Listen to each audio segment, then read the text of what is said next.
မိခိုးစရာအလွာချခဲ့ပြီအတိတ်ကြမှာမို့ဆွေအဖပီတာဆူရဲ့အဖေ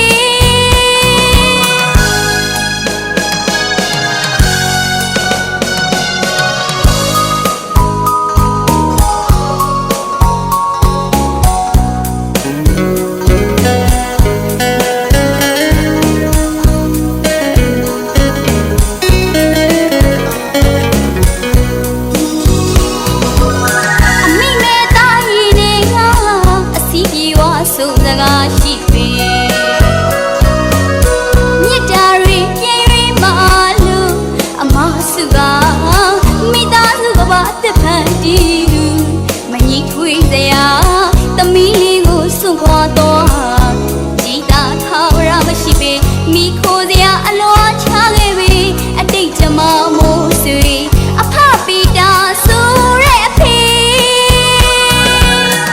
အကြောင်းရဲ့မစိုးအပြည့်ရဲ့မသိသေးအသိမြင်လည်းမကြည့်အောင်မကြည့်သေးတဲ့သမီးလေးကိုလေလောကလေးငြိညာမထားပြစ်ခါသွားပြစ်ပါရပေအလွမ်းမို့တန်ရာရှိအဖပီတာဆိုတဲ့အဖေ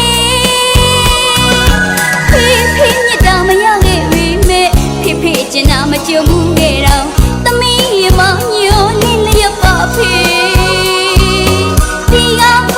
ချောမြူတီအကျဉ်းနာလက်တစုံထွေးပွေပါလို့နှွေးထွေးတော့အဖေပြုံးပြီးပါလေ